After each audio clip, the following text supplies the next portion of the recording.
সারেরা না মারিয়া মারছে কুমুটি ইমতিয়াজ কাপড় আসিয়া বাচ্চাগুলো গুলিয়াং মারছে মেয়ে ছেলে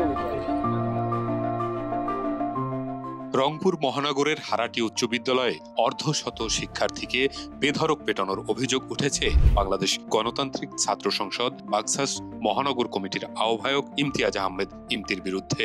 ভুক্তভোগী শিক্ষার্থী ও অভিভাবকদের অভিযোগ, বিদ্যালয়ের ব্যবস্থা কমিটির আহ্বায়ক ইমতিয়াজ আহমদ ৪ সেপ্টেম্বর বিদ্যালয়ে গিয়ে অর্ধবার্ষিক পরীক্ষার ফলাফলে অকৃতকার্য হওয়া শিক্ষার্থীদের উপর ক্ষিপ্ত হন।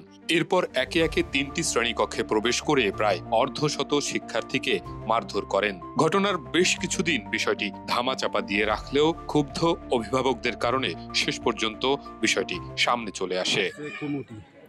ইমতিয়াজ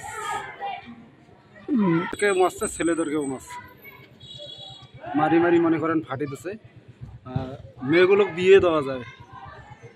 তবে অভিযোগ স্বীকার করেছেন বাকসাস নেতা ইমতি। তার দাবি, শিক্ষার্থীদের লেখাপড়ায় মনোযোগ করতেই তিনি এ কাজ করেছেন। এখন মানুষ মাত্র ভুল করে, ভুলটা সমাধানও হয়েছিল ওখানে, কিন্তু 18 দিন পরে হঠাৎ করে না ফেল যারা করছিল সবাইকে তো কাউকে 2টা কাউকে 3টা ইয়ে করছে, হাতের তলায় হাতের সাইডে। না লাঠি আপনার স্কুলের শিক্ষকরা নর্মালি দেখবে ক্লাসে এই ব্যাটি ছিল।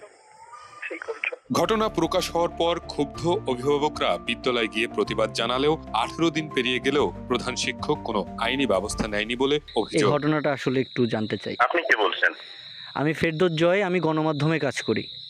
আপনাকে একটু স্কুলে আসতে হবে, আমি পার্সোনালি এগুলো কিছুই বলবো না, বা আপনি স্কুলে সেই আসলেই জিনিসটা জানতে পারবেন। আপনি কালকে স্কুলে আসেন, আমাদের মর্নিং স্কুল 8টা থেকে 2টা পর্যন্ত হয়, স্কুলে আসেন তাহলে বুঝতে পারবেন।